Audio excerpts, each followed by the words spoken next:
उड़ीसा के जिलों के नाम बोलिए और जिलों के कैपिटल के नाम बोलिए। कांग्रेस का पाकिस्तान प्यार चरम पर पहुंच रहा है।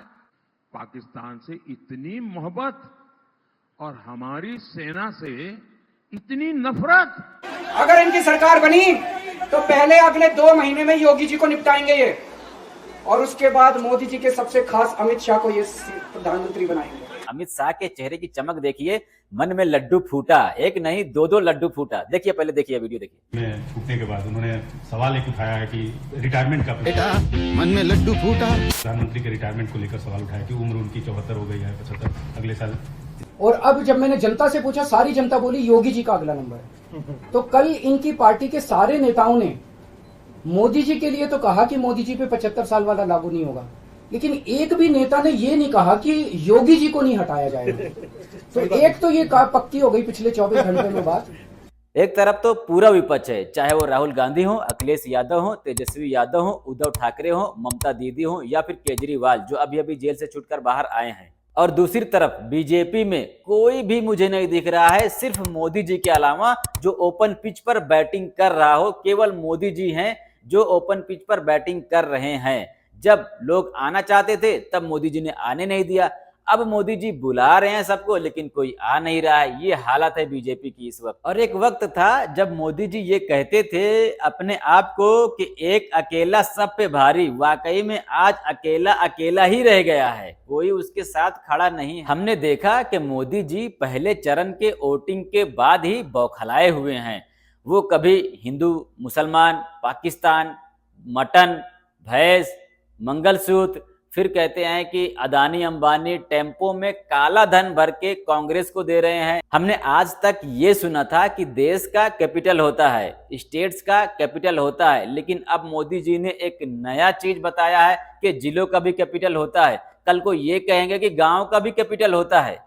जरा नवीन बाबू को कहीं खड़े कर दीजिए और उनको बिना कागज लिए उनको कहिए कि आप उड़ीसा के जिलों के नाम बोलिए और जिलों के कैपिटल के नाम बोलिए। और जिलों के कैपिटल के नाम।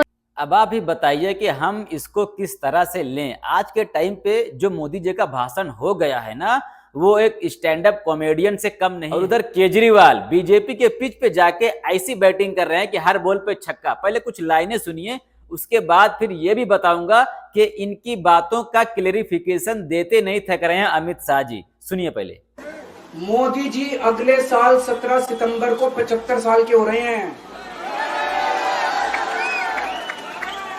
बीजेपी के अंदर मोदी जी ने 2014 में मोदी जी ने खुद ने रूल बनाया था कि बीजेपी के अंदर जो भी 75 साल का होगा उसको रिटायर कर दिया जाएगा। सबसे पहले आडवाणी जी को रिटायर किया गया, उसके बाद मुरली मनोहर जोशी जी को रिटायर किया गया, फिर सुमित्रा महाजन को रिटायर किया गया, फिर यशवंत सिन्हा को रिटायर किया गया। अब मोदी जी अगले साल 17 सितंबर को रिटायर होने वाले हैं। तो मैं बीजेपी से पूछना चाहता हूं, आपका प्रधानमंत्री का दावेदार कौन है? दोस्तों, अगले साल 17 सितंबर तक अगर इनकी सरकार बनी तो उस पर भी आऊंगा मैं। अगर इनकी सरकार बनी तो पहले अगले 2 महीने में योगी जी को निपटाएंगे ये, और उसके बाद मोदी जी के सबसे खास अमित शाह को ये प्रधानमंत्री बनाएंगे। तो मैं लोगों को, देश के लोगों को आगाह करना चाहता हूं, मोदी जी अपने लिए वोट नहीं मांग रहे, मोदी जी अमित शाह को प्रधानमंत्री बनाने के लिए वोट मांग रहे हैं। अब इस पे अमित शाह का क्लेरिफिकेशन सुन लीजिए, उन्होंने क्या कहा। लेकिन एक चीज और ध्यान देना आप लोग, उनकी बातें सुनने से पहले, कि बातें जो बोल रहे हैं वो तो बोल रहे हैं, लेकिन उनके चेहरे की चमक देखिए। अमित शाह के चेहरे की चमक देखिए, मन में लड्डू फूटा, एक नहीं 2-2 लड्डू फूटा। देखिए, पहले देखिए वीडियो देखिए। में फूटने के बाद उन्होंने सवाल एक उठाया है कि रिटायरमेंट का बेटा मन में लड्डू फूटा। प्रधानमंत्री के रिटायरमेंट को लेकर सवाल उठाया कि उम्र उनकी 74 हो गई है, 75 अगले साल। इस तरह की बातें उन्होंने कही है, क्या कहें? देखिए, इस देश की जनता पूर्व हो, पश्चिम हो, उत्तर हो, दक्षिण हो या नॉर्थ ईस्ट हो, हर कोने में मोदी जी के साथ प्रचंड समर्थन के साथ खड़ी है।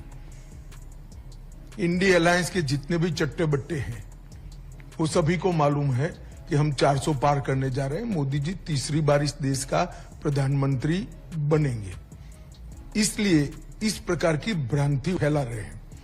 मैं देश की जनता के सामने स्पष्ट करना चाहता हूं कि भाजपा के संविधान में ऐसा कोई प्रोविजन नहीं है। मोदी जी ही 29 तक नेतृत्व करेंगे और मोदी जी ही आने वाले चुनाव का भी नेतृत्व करेंगे। एक और वीडियो है, एक और वीडियो, ये भी आप देखिए। पहले एक बात समझ लो, उनकी बेस ये है कि मोदी जी को बदले जाएंगे। मोदी जी को बदलना ही नहीं है, मैंने स्पष्ट कर दिया, अब बैठ जाओ। अरे भाई, पहले मूल क्यों ऐसा बोले हैं कि 75 के बाद मोदी जी को बदलेंगे? वो तय हो चुका है, नहीं बदलना है, बैठ जाइए। और ये जो कह रहे हैं ना कि ये बात झूठ है, ये गलत बात है, ऐसा कोई भी कानून नहीं लगा है, इनका पुराना वीडियो दिखाता हूं, ये भी देखिए। पार्टी के साथियों के साथ बैठकर निर्णय करेंगे। अभी जो फैसला हुआ है वो यही है अब तक कि इनको जिम्मेदारी 75 वर्ष के ऊपर के लोगों को नहीं। पार्टी देखा आपने क्या कहा इन्होंने कि 75 वर्ष के ऊपर वाले को कोई जिम्मेदारी नहीं दी जाएगी। कोई जिम्मेदारी नहीं दी जाएगी तो क्या प्रधानमंत्री की जिम्मेदारी दी जाएगी? या फिर ये कानून मोदी जी ने लाया था सिर्फ आडवाणी जी को साइड में करने के लिए, हटाने के लिए?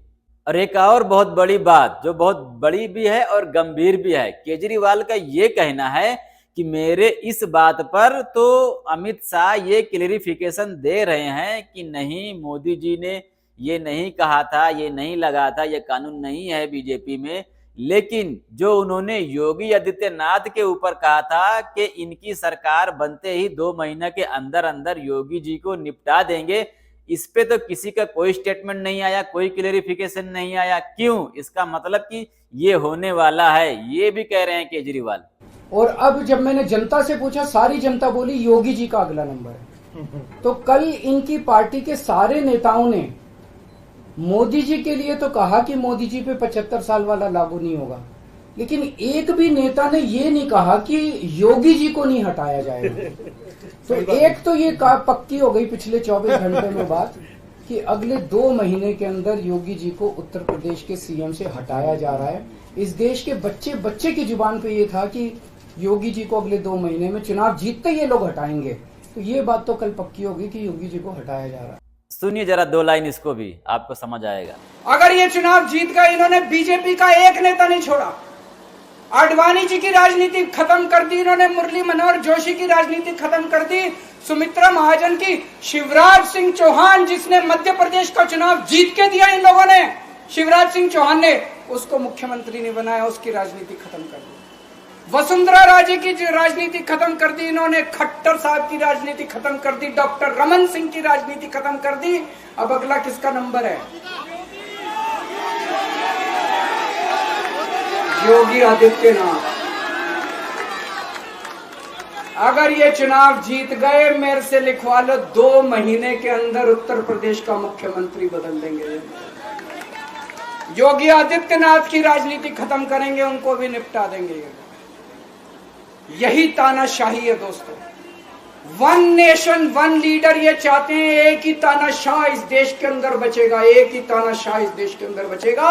बड़े बड़े एक्सपर्ट का ये कहना है कि बीजेपी का सबसे बड़ा कांटा केजरीवाल है और केजरीवाल के बाहर आने से बीजेपी पर इतना बड़ा इफेक्ट पड़ेगा कि कम से कम 30 से 35 सीटों पर इफेक्ट पड़ेगा। 30 से 35 सीटें फंस सकती है, बीजेपी की जा सकती है सिर्फ केजरीवाल के बाहर आने से। इसीलिए तो ये चाहते थे कि केजरीवाल इलेक्शन तक बाहर ना आए।